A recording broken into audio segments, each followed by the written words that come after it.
It's a great privilege to stand here on this very sacred site of the Motte in Granard. It's a place that's dear to our hearts because as children we would have been brought here by our parents. It was indeed a great outing to get to this place. We can see 7 counties from this lovely place here today, and I'm delighted to read an extract from a book that I got as a present for Christmas. It's the story of Noel Fitzpatrick being a super vet and how animals saved his life. And I just finished the book, and there are many very interesting chapters throughout it all. And I start by sharing just a little piece about him as a young boy growing up, and how he was bullied in school and how that had such a huge effect on him for many years.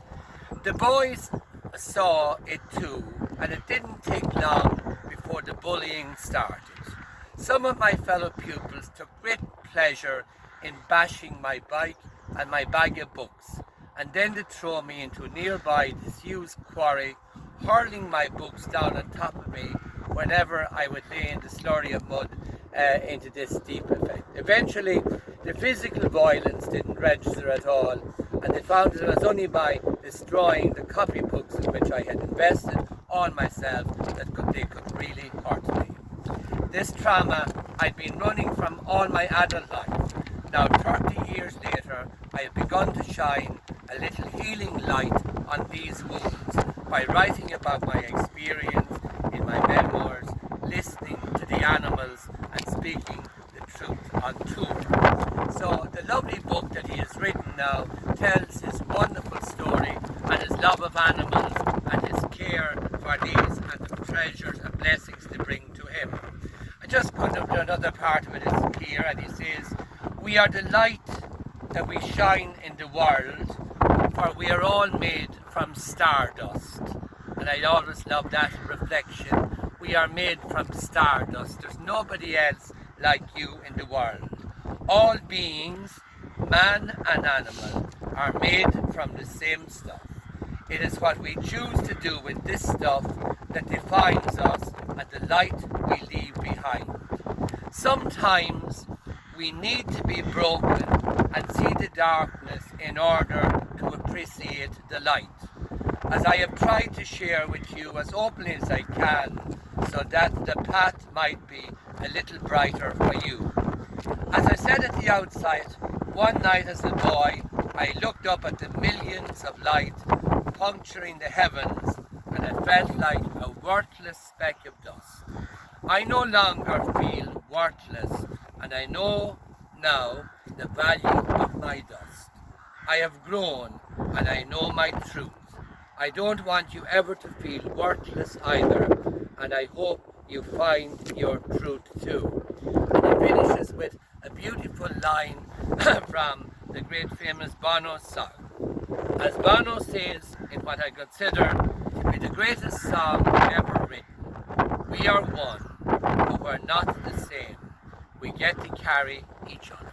The beautiful writings of this beautiful book.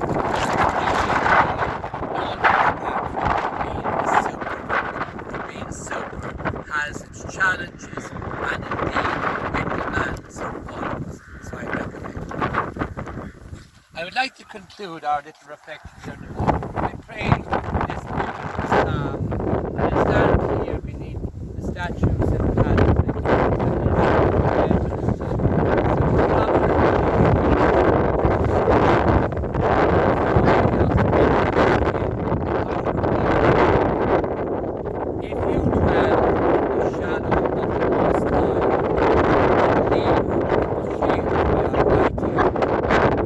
to God who created you, my refuge, my strength, my love,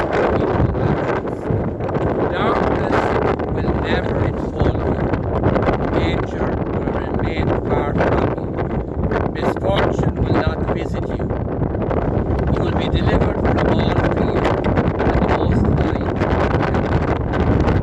upon you no evil shall fall, no dangers approach your door, for God has commanded his angels to protect you and to save you.